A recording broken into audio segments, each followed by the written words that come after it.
I just got done uh at the Christian church again about a few hours ago. Um, and I'm like, I hope you know how much I care about you, man,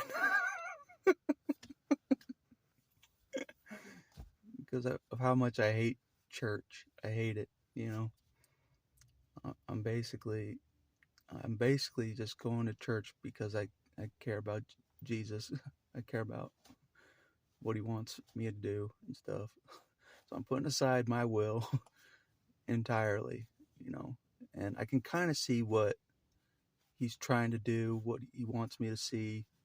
I can kind of see it like um, he wants me to meet certain people.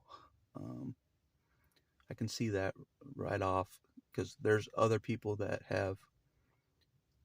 I met another one that uh, grew up in the same cult that I grew up in, you know, and so like it's interesting that I'm meeting these um, people that left the cult but went to a Christian church. You know what I'm saying? So, anyways, but um, but yeah, that's kind of what I realized. And another thing, like there was a point when I was sitting in one of the classes at the church. I'm like, this is so boring. uh, but I sat through it. You know, there's good things that I catch. You know, that I'm supposed to hear. So it's not all for nothing. I think God really wants me to get out of my shell. You know what I'm saying? Not be afraid to be around people. Not being afraid to talk to people like I talk to the camera. He really wants me to talk to people like that, and I'm starting to a little bit, but um, definitely starting to. Um, but yeah, like some of the ways that people worship and praise Jesus is kind of weird to me, and I know God knows that I think it's weird. Some of the stuff I've seen at the Christian church. Um, so, but to each their own. You know, everybody has a different relationship with Jesus, totally different. You know, so to each their own. um, and I'm like, I asked him, I'm like, do you care about any of this? Like people shouting your name and stuff? And he's like, not really.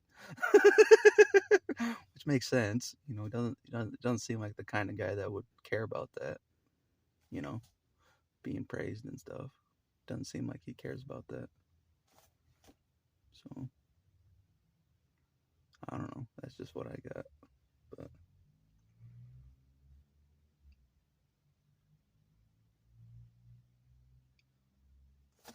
but but anyways. But yeah, I heard some people speaking in tongues and stuff. I'm like, that's kind of weird to me still. And God knows I think it's weird. Speaking in tongues. I'm like, interesting. Even though I don't think English is the language that God uses,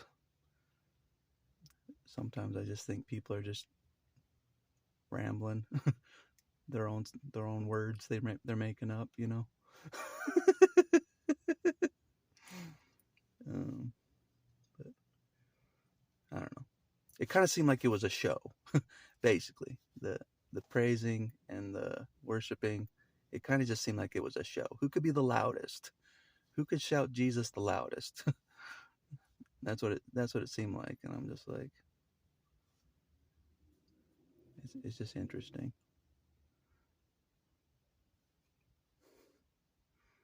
Um, but anyways, I'm pretty sure God wanted me to be there, so I was there.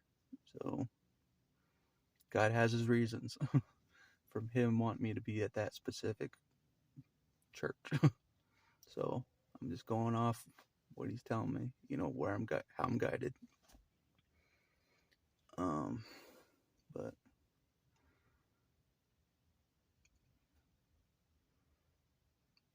yeah, I was just like, how much I hate church. He's like, I know. I'm like, fuck. And it almost made me think about something like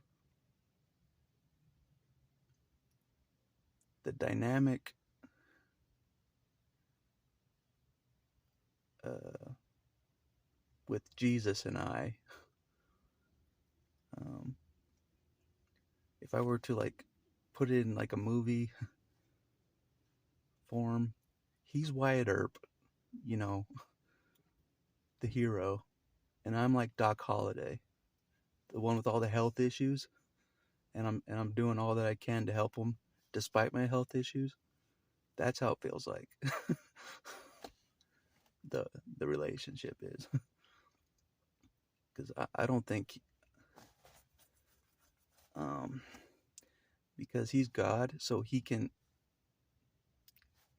keep himself in a better state than me. I feel like a better condition. So even though I feel like he suffers with me, but I still think he's stronger than me.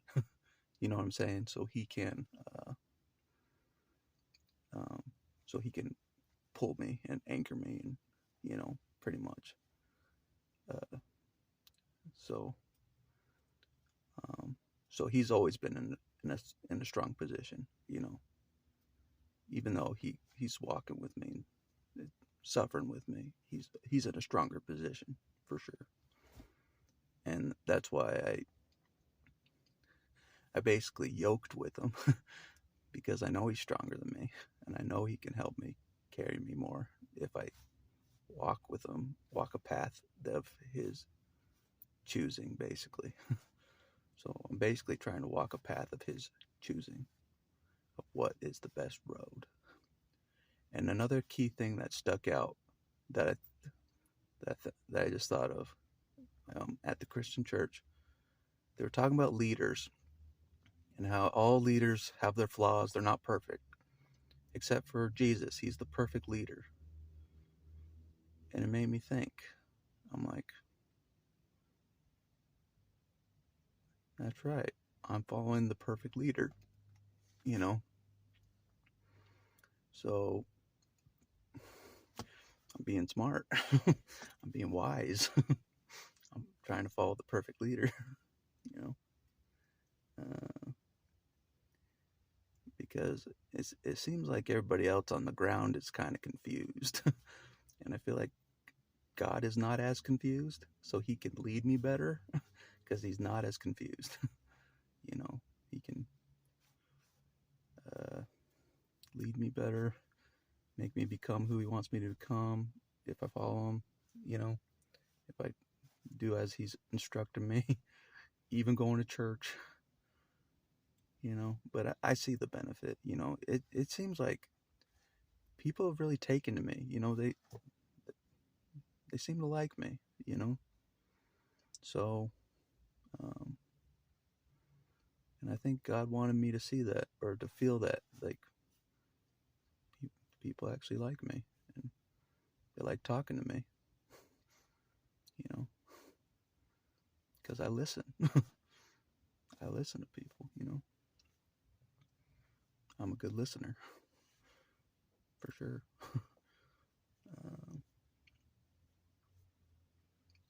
um,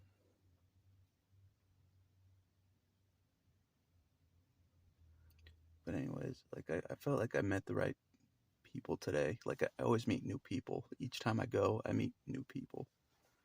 You know, it's almost like God is uh,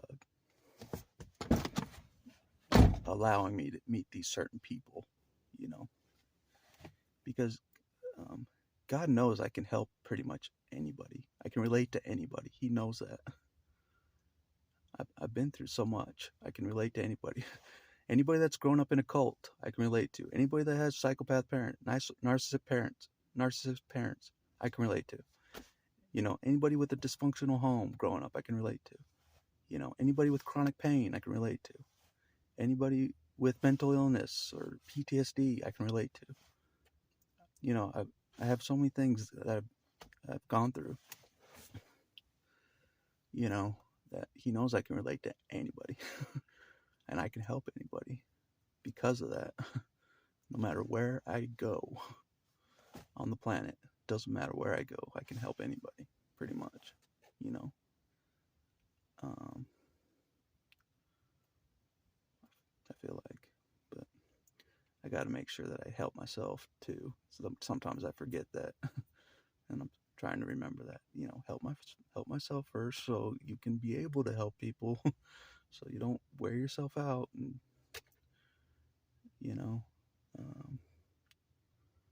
because there's that self-sacrificer in me to give my life to help people.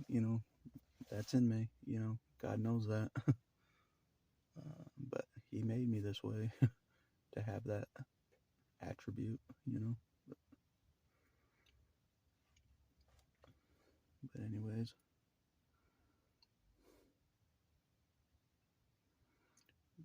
but that's kind of how it feels. It's just like Jesus is Wyatt Earp, the hero.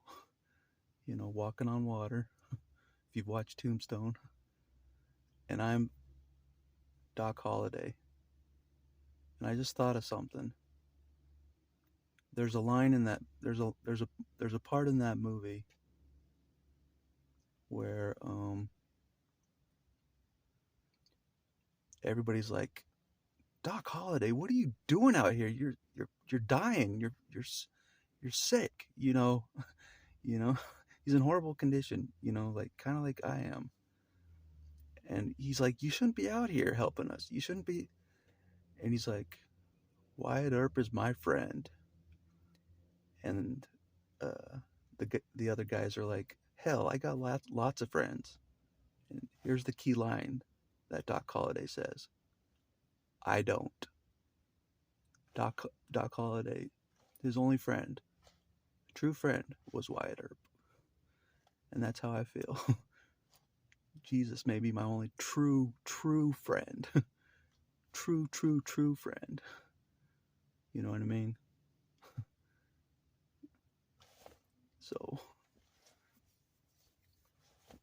I can relate to that line. It's just like, Adam, what are you doing? You shouldn't be exhausting yourself going to church all this much, working so hard, doing all this, reading your Bible all the time, and just and what I have to say is, Jesus is my friend. My only true friend. And I know this. As far as like, well, I gotta go.